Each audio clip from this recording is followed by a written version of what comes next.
Buenas tardes, señoritas y señores estudiantes. Me es muy grato volver a comunicarme con ustedes por este medio. El día de hoy vamos a tocar dos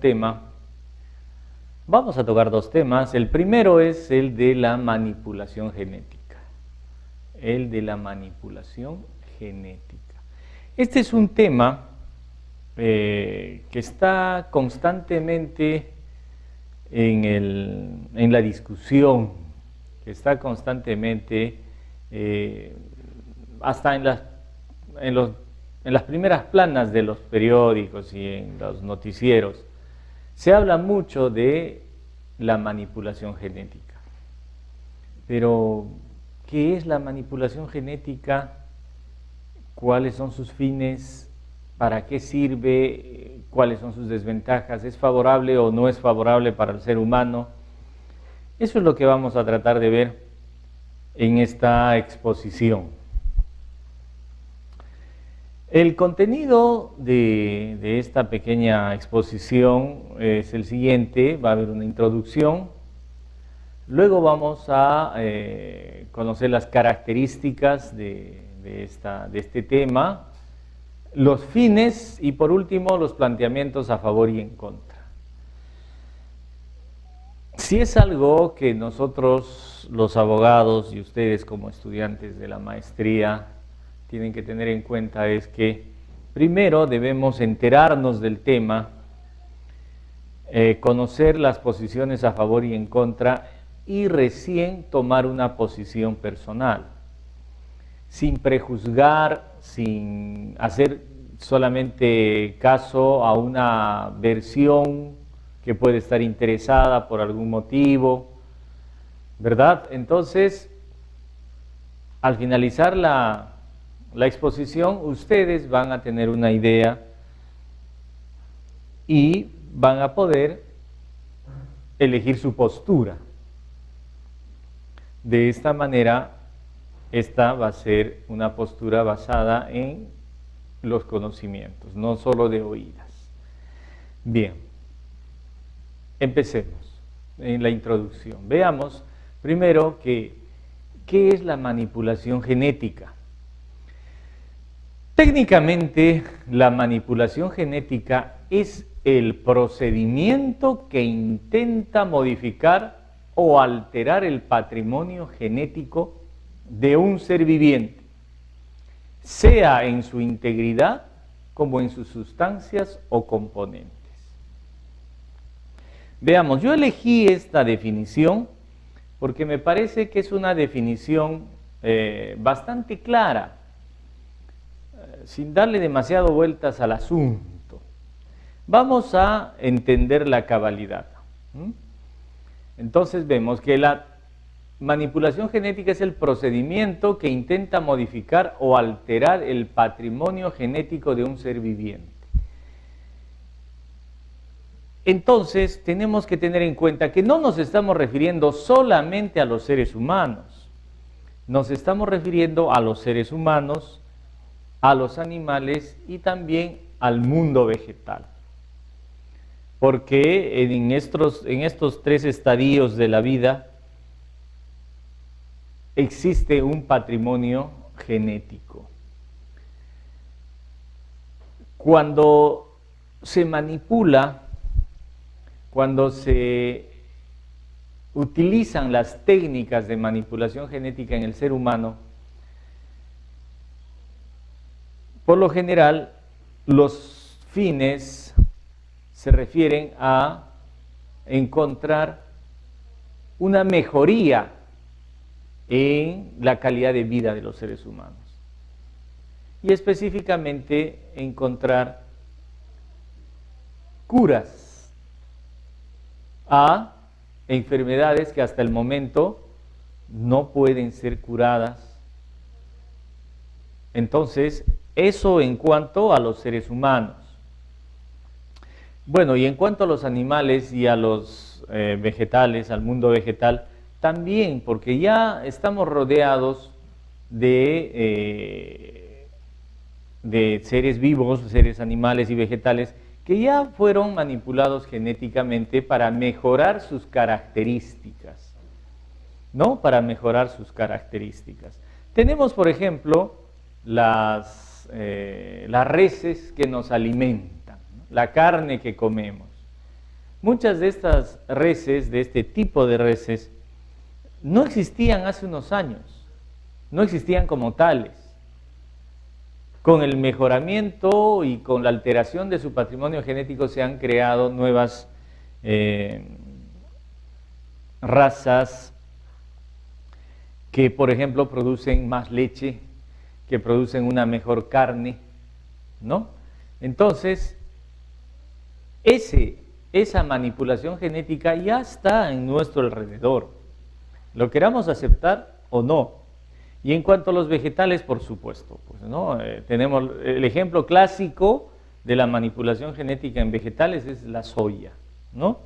La soya, que este grano que ha sido manipulado de forma tal que ahora tenemos enormes cantidades de producción de soya en los Estados Unidos, en el Asia, que no hubieran sido producida esta soya en estas cantidades y de esta calidad si no hubiera sido modificado su patrón genético, protegiéndola contra plagas, por ejemplo, contra plagas que antes devastaban estas plantaciones de soya. Ahora ya no es así, porque se ha modificado en cierta forma el patrón genético para evitar que las plagas que antes diezmaban estas plantaciones ahora no lo hagan, ¿no? Entonces, cuando vemos que la manipulación genética intenta modificar o alterar el patrimonio genético de un ser viviente, como vemos, no nos estamos refiriendo solamente a los seres humanos. También decimos que esta modificación puede ser en su integridad como en sus sustancias o componentes. La modificación en su integridad se ha dado ya en algunas especies vegetales, pero en los animales o en los seres humanos es esta modificación en cuanto a sus sustancias o componentes, ¿no?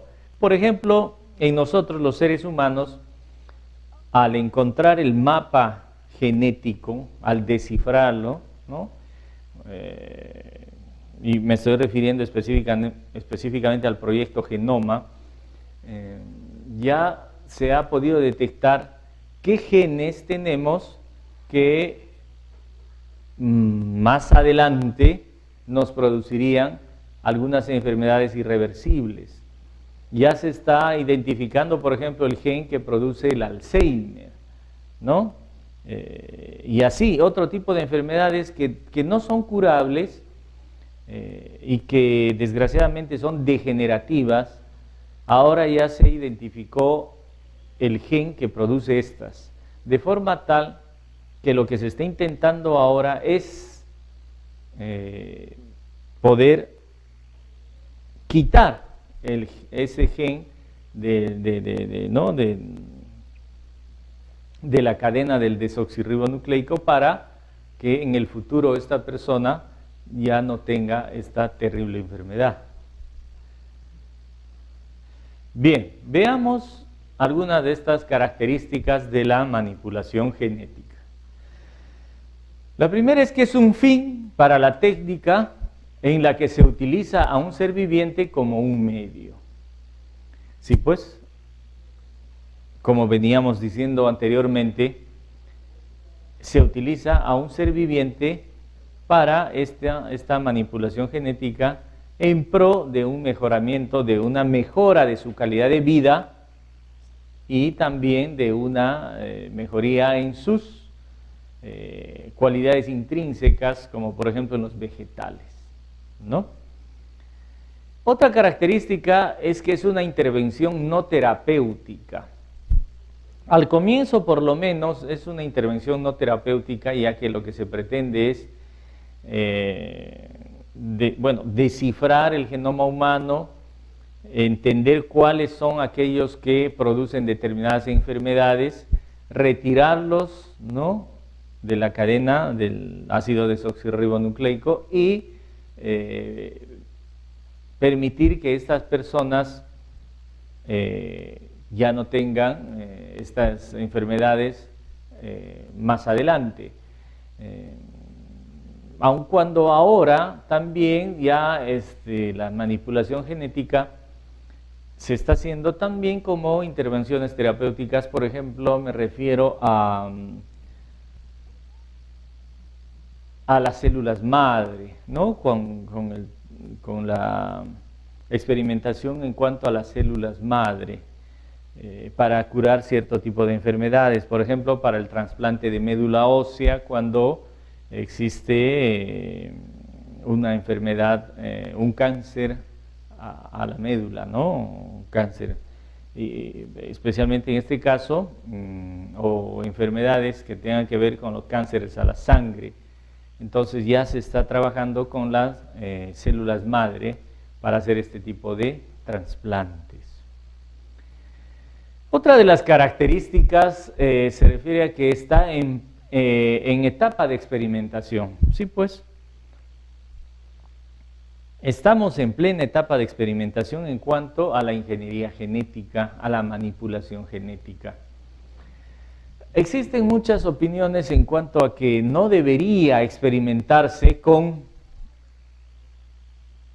esta ciencia, que la genética está tratando de usurpar la posición de Dios. Pero la ciencia avanza y este tipo de argumentos siempre se han dado. Miren ustedes, en el medioevo, ¿no? En la época medieval, cuando algunas plagas azotaban determinadas ciudades, burgos, ¿no? Ciudades-estados, ¿no? Por ejemplo, me estoy acordando de la plaga que azotó Milán, Florencia y Roma también, allá por el medioevo, siglo XII, siglo XIII, después de Cristo. Muchas veces, y fue una posición de la Iglesia, el decir que no había que buscar la cura para este tipo de enfermedades, ¿no? Que era específicamente la plaga transmitida por las ratas, ¿no? La peste negra, que no había que buscar la cura ni la forma de preservar. ¿Por qué? Porque era una decisión de Dios que enviaba esto a los seres humanos y que los seres humanos no debían ni siquiera pensar en buscar una curación o una protección a este tipo de plagas. ¿Se imaginan si esa hubiera sido la mentalidad que hubiera perdurado hasta nuestro tiempo? No habríamos buscado ni siquiera la cura para la tuberculosis, no se habrían inventado los antibióticos. Si pensaríamos que son pues, leyes de la naturaleza y que el ser humano, si se tiene que morir, se tiene que morir. No es así. Tenemos que buscar, tenemos que encontrar curas a diferentes enfermedades para lograr que el tipo de vida, la clase de vida en general de los ciudadanos, de los miembros de una sociedad mejore, sean más llevaderas. Y esto se logra con una mejor aplicación de la medicina, pero para esto se tiene que investigar, se tiene que experimentar. No puede haber un logro científico sin previa investigación, ¿verdad? Entonces, si bien el derecho genético o la ingeniería genética está en etapa de experimentación, sí, y va a seguir siendo, pero ya estamos viendo frutos de esa experimentación acá en nuestro país. Otra característica es la siguiente: está en debate si es beneficiosa para la familia. Ahí también tenemos que ver si es beneficiosa para la familia en cuanto a las técnicas de reproducción asistida, por ejemplo, que va a ser la siguiente conferencia, las técnicas de reproducción asistida. ¿Es beneficiosa para la familia? Sí, no. Bueno, eso es opinable. Pero yo creo que si una familia, una pareja, desea tener descendencia, desea tener hijos, y no los puede, por A o B motivos, no me refiero a económicos, me refiero a problemas relativos a ellos mismos como personas, ¿no? Que sean problemas de índole ovárico, ¿no? Vamos, en cuestión de los varones, de infertilidad masculina, pero que no puedan tener hijos y quieran y tengan la posibilidad de tenerlos, podrían acudir a estas técnicas de reproducción asistida para tener hijos. Ya conocemos una que ya está siendo muy utilizada en nuestro medio y que es la inseminación artificial. Que no se olviden que en la década de los 70, o sea, no hace mucho, era prácticamente impronunciable eso, ¿no? Era ilícita totalmente y no se quería aplicar acá en el Perú. Pero ahora ya se aplica muchísimo y existen muchas familias con hijos que han sido, ¿no? Provenientes de una inseminación artificial y son familias felices. Entonces, si están este debate si es beneficiosa para la familia o no la manipulación genética, bueno, por lo menos yo he dado mi posición. Cada uno tiene que manifestar la suya, pero como les dije al comienzo, uno debe manifestar su posición no basándose en prejuicios, no basándose en mirar las cosas solo desde un lado, ¿verdad? Sino tratando de ser lo más objetivos posible. La otra característica es que no se define todavía su licitud o ilicitud. Eso también, es decir, estas técnicas de manipulación genética, estos estudios genéticos, ¿son lícitos o ilícitos? No olvidemos que lo lícito no es lo jurídico, ojo, simplemente para recordarles. Lo lícito no es lo jurídico, lo lícito va más allá de lo jurídico. No estamos hablando si son legales o no, sino si son lícitas o ilícitas, ¿no? Y lo lícito, como les digo, va más allá de lo jurídico. Lo lícito tiene que ver no solo con la ley, sino también con el orden público, con la moral, con las buenas costumbres. Acuérdense ustedes del artículo 5 del título preliminar del Código Civil. Entonces, ¿serán lícitas o no estas manipulaciones? Algunas de ellas ya están prácticamente siendo usadas normalmente en nuestra sociedad y por lo tanto son lícitas. Ahí tienen ustedes la inseminación artificial.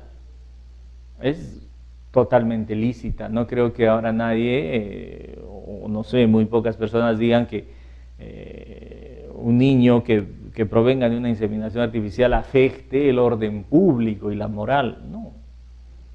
¿Cuántos de nosotros cuando trabajamos, tenemos alumnos o amigos que de repente provienen de una inseminación artificial? Entonces, de repente, en el caso de la inseminación artificial o de la licitud, eso ya está terminado el asunto.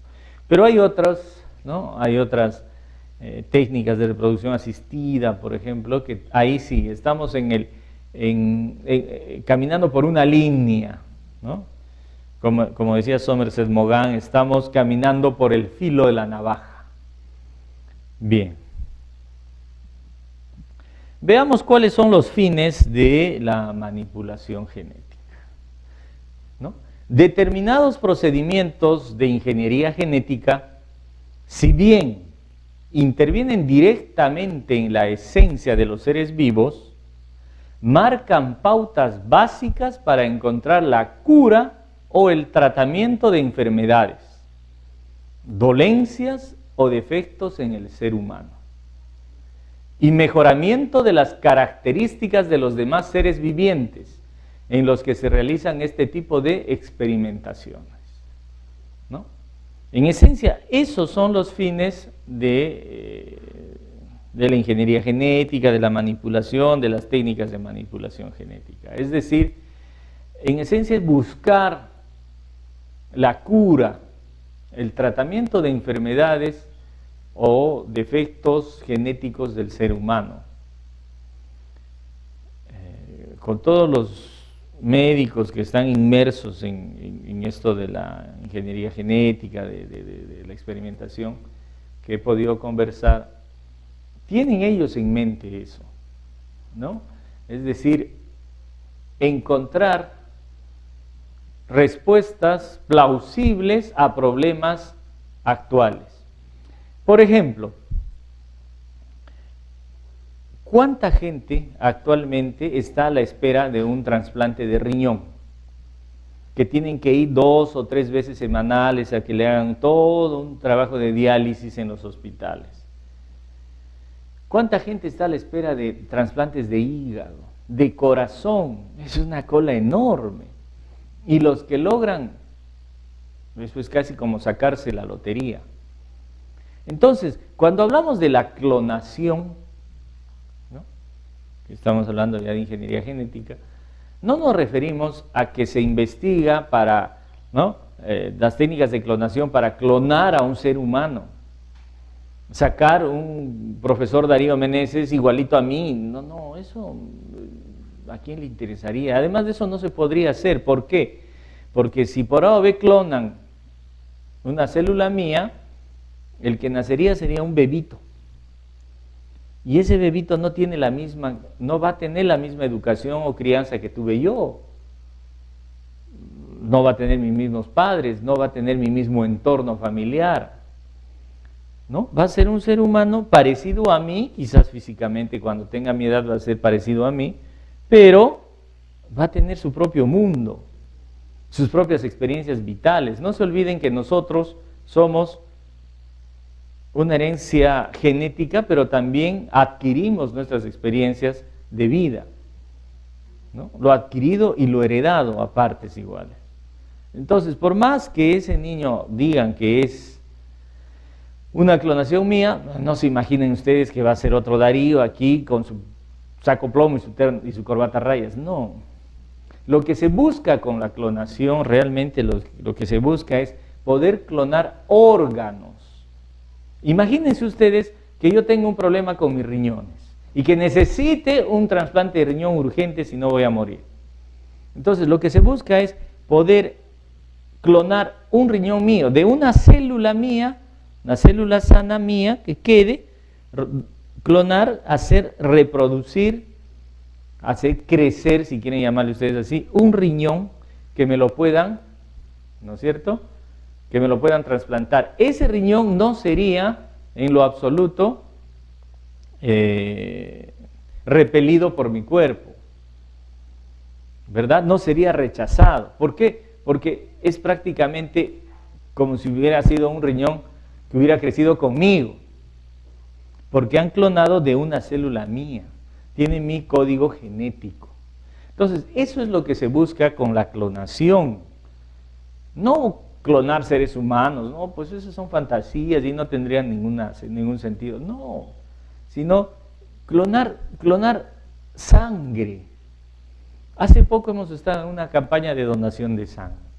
La gente no quiere donar sangre, piensan que van a donar una unidad de sangre y van a quedar desmayados, lo cual es falso. Pero igual no quieren donar. Y hay gente que muere, gente que se accidenta, gente que hay que operarle y que necesita sangre. Hay que clonar la sangre. Entonces, esos son los verdaderos objetivos de la clonación. No estemos especulando con ideas de ciencia ficción, no. Bien. Vamos a ver ahora los planteamientos a favor y en contra, ¿no? A favor, permite encontrar el tratamiento y cura de diversas dolencias, ¿no?, lo que ya veníamos comentando. Es un medio necesario para lograr el avance de la ciencia médica en beneficio del hombre. Tiene una interrelación con lo anterior. Enfermedades incurables que pueden ser curadas, dolencias, trastornos genéticos heredados, se pueden curar. se puede lograr una mejor calidad, ¿no?, en los animales y vegetales. Eso también al final de cuentas favorece al ser humano. No se olviden que el ser humano es la medida de todas las cosas, como decía Leonardo da Vinci. Entonces también, si podemos lograr, ¿no?, una mejoría en los animales, en los vegetales que nos alimentan, entonces también va a ir, ¿no?, a favor de nosotros los seres humanos. ¿Y cuáles son los argumentos en contra? Veamos. Atenta contra la identidad, individualidad e integridad del ser humano. Bueno, contra la identidad, individualidad e integridad del ser humano, si es que siempre y cuando estemos pensando en la clonación de ese ser humano, ¿no?, como ser en general. Pero un niño nacido de una inseminación artificial y que lo vemos correr feliz, yo la verdad no le veo que se haya atentado contra su individualidad o contra su integridad, ¿no? Otro planteamiento en contra es que es una práctica degenerativa que transgrede los principios de la persona humana. Y por último, que solo responde a intereses científicos, ¿no? O sea, esto es más o menos como que los científicos quieren encontrar y no les interesa más nada. Ahora, si los fines son buenos o malos, no, tampoco es así. Pero de todas maneras, siempre es bueno poner los argumentos a favor y en contra para que sean ustedes los que recapaciten, piensen y se inclinen por uno o por otro.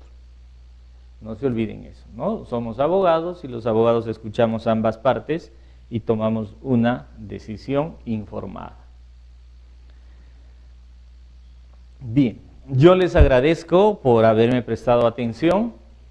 Espero no haberles despejado todas sus dudas, pero sí, por lo menos, haberles implantado esa semillita de la motivación, para que sean ustedes los que investiguen más acerca de esto. Si es que he logrado eso, si es que he logrado motivarlos, incentivarlos, interesarlos en el tema, entonces para mí ha sido un logro y he conseguido mi objetivo.